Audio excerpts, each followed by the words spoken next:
Seja bem-vindo a mais um Comente Bíblia. Vamos dar continuidade aqui na segunda carta de Paulo aos Coríntios, onde Paulo está defendendo o seu ministério de apóstolo, né?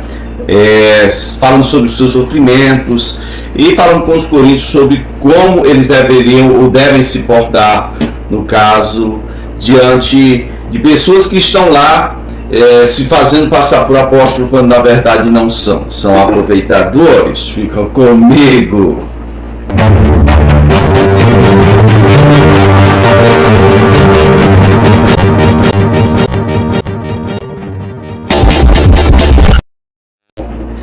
Bom, você pode me seguir aí na segunda carta de Paulo aos Coríntios, no capítulo 11, a partir do versículo 16.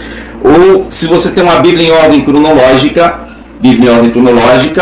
você vai encontrar na página 1196, versículo 16, onde diz assim: faço questão de repetir, ninguém me considera insensato, mas se vocês assim me consideram, recebam-me como receberiam um insensato, a fim de que eu me orgulhe um pouco também, né? Porque as pessoas que estão lá, elas não são só dominadoras, elas são orgulhosas e fazendo campanha para que os irmãos não recebessem mais o autor, né? Vamos dizer assim, o missionário, o apóstolo que fundou a igreja. Que coisa absurda. Versículo 17 diz: ao ostentar este orgulho, não estou falando segundo o Senhor, mas como insensato. Ou seja, estou falando de coisa minha, já que eles estão falando tanto de títulos, de importância, esses super apóstolos, como se autodenominam, já que eles estão se mostrando tanto e se baseando tanto em seus dotes e qualidades pessoais, eu vou então expor um pouco das minhas condições, qualidades, qualificações pessoais. Versículo 18: visto que muitos estão se vangloriando de modo bem humano, eu também me orgulharei.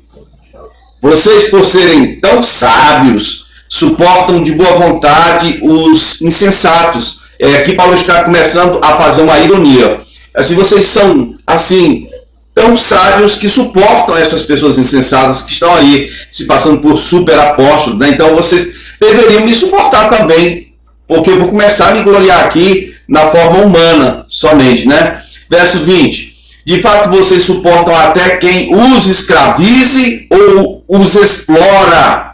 Escraviza, explora, ou quem se exalta, ou ainda aqueles que lhe ferem a face, ou seja, murro na cara, tapa na cara, né?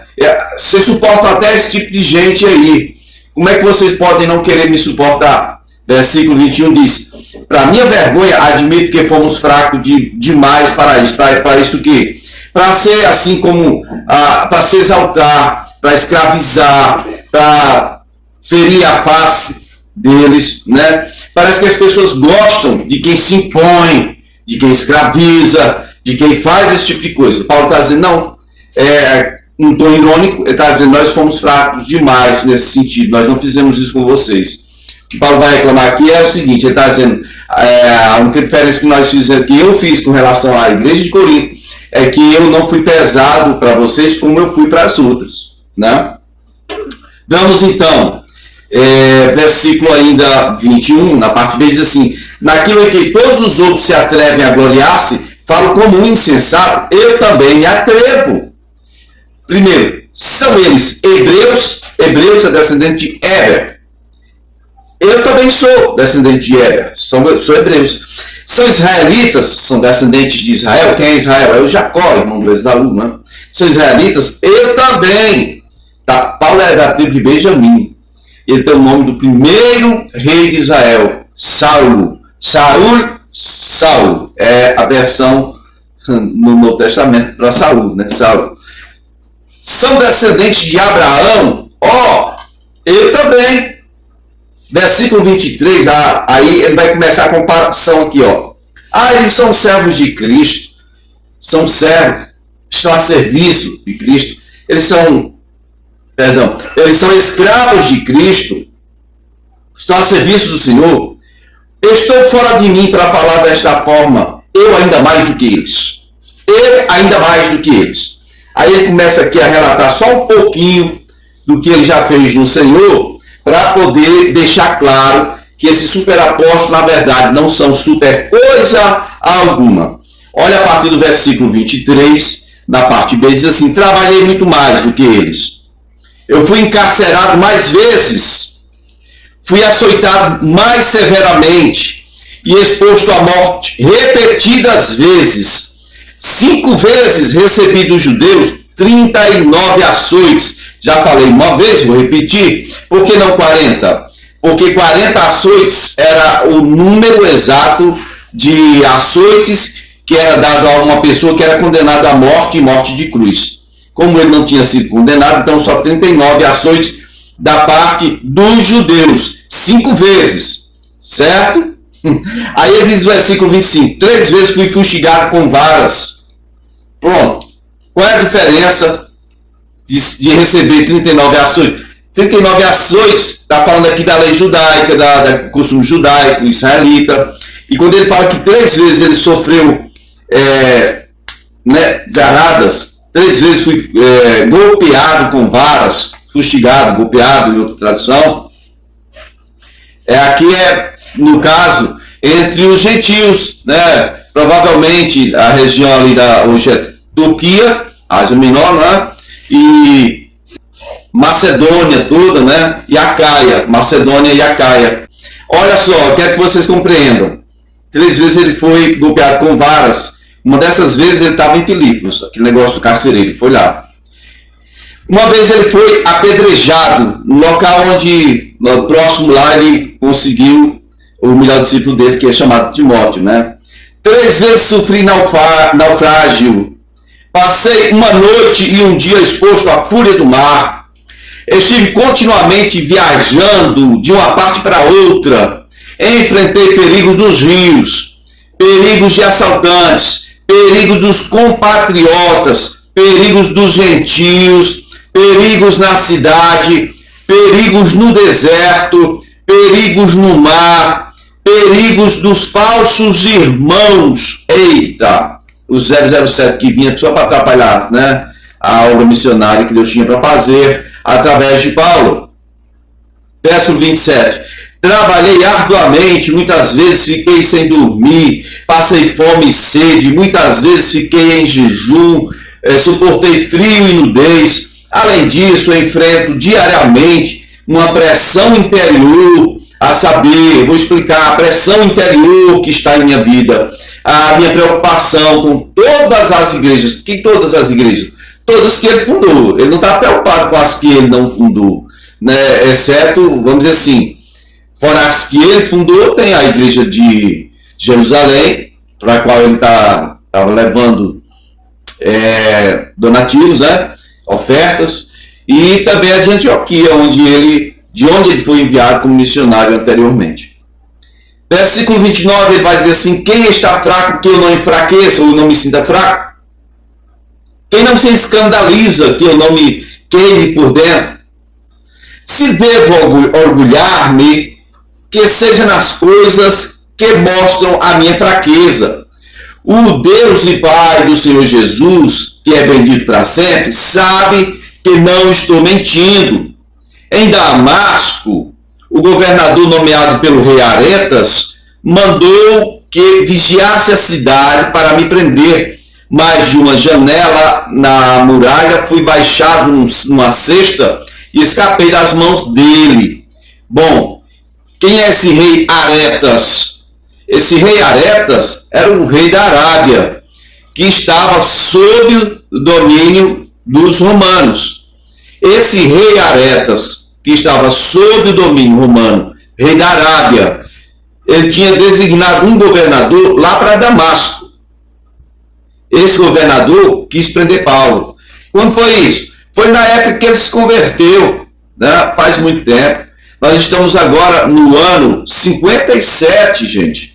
E isso ocorreu no ano 38 ou 39. Né? O ano 29 é o ano do Senhor, o ano da ascensão.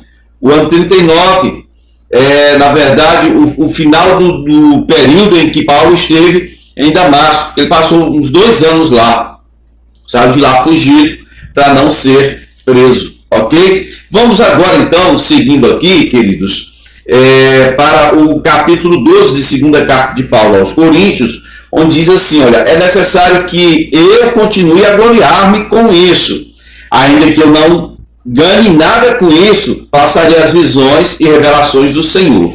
Eita, agora vai começar a ficar bom, hein? Olha só. Conheço um homem em Cristo,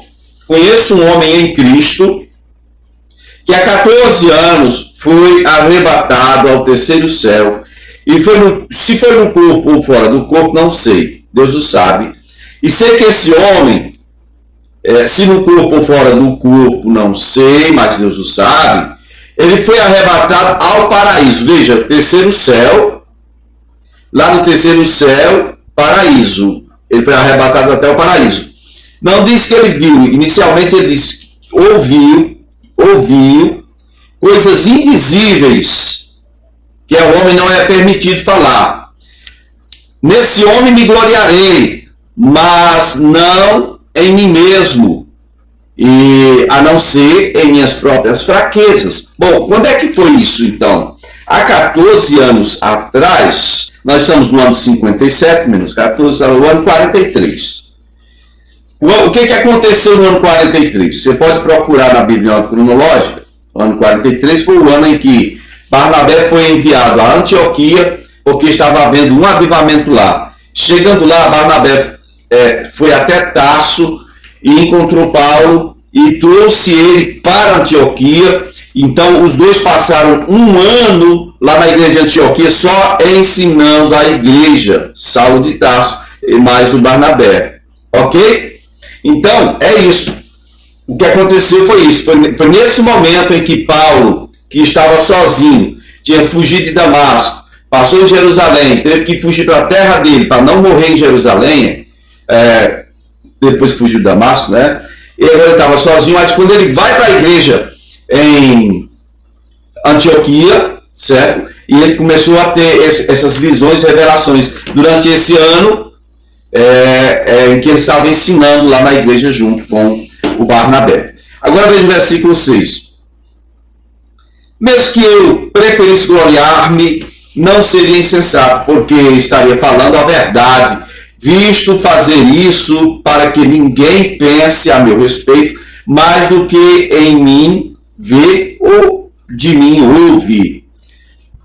Para impedir que eu me exaltasse por causa da grandeza dessas revelações, foi-me dado um espinho na carne, um mensageiro de Satanás, para me atormentar.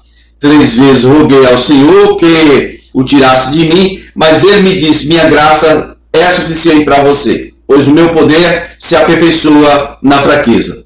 Portanto, eu me gloriarei ainda mais alegremente em minhas fraquezas, para que o poder de Cristo repouse sobre mim. Por isso, por amor de Cristo, regozijo-me nas fraquezas, nos insultos, nas necessidades, nas perseguições, nas angústias, pois quando eu sou fraco é que estou forte.